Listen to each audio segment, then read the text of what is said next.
দীপঙ্কর নামে একজন ছাত্রলীগ সদস্য, সে পটিয়াতে অবস্থান করছে এবং বৈচার ছেলেদের বিষয়ে তার কাছে সে কিছু ডাটা কালেকশন করছে। তা আমরা মনে করি জুলাই আগস্টে পুলিশ আমাদের বৈচার ছেলেপেলেদের যে ডাটা তৈরি করেছে আক্রমণ করার জন্য, গ্রেপ্তার করার জন্য, সেই কাজ পুলিশ এখন করতে পারছে না, দীপঙ্করকে দিয়ে করাচ্ছে।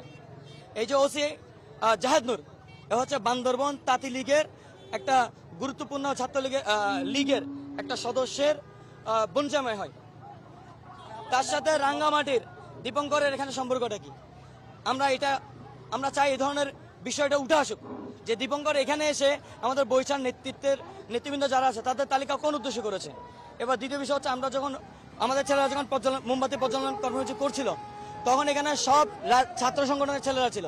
এটা এমন না যে শুধু বৈচার ব্যানারে অন্যান্য সবাই ছিল।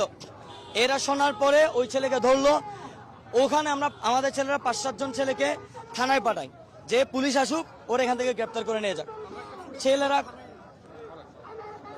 5-7 জন আসছিল, কিন্তু পুলিশ ওদের কথা শুনে নাই।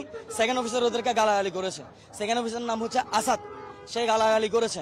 পরবর্তীতে ছেলেরা ওই ছেলেটারে নিয়ে এখানে আসছে। আপনারা যদি ওরা বলে যে আমরা মব তৈরি করেছি, মব তৈরি করলে নিশ্চয়ই যার উপর মবটা হয়েছে তার তো অবস্থা খুব খারাপ হওয়ার কথা, সে তো খুব সুস্থ।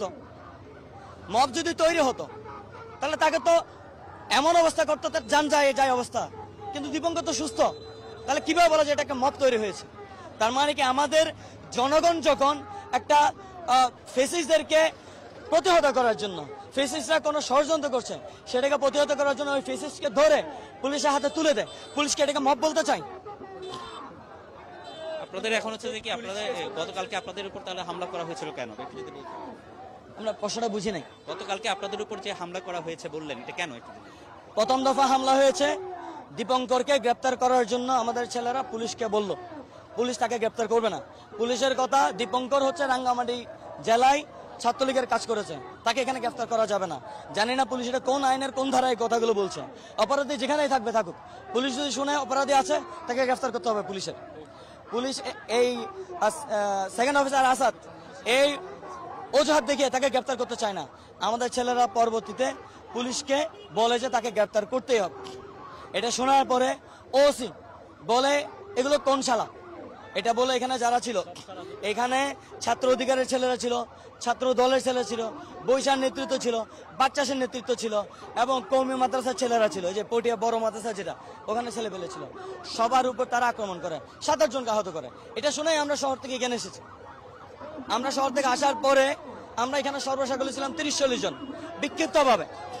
এই 30-40 জনকে পেটানোর জন্য আমার দৃষ্টিসীমায় 8-10টা গাড়ি বা 10-12টা গাড়ি আমি দেখেছি। পিছনের কয়টা গাড়ি ছিল আমি জানি না।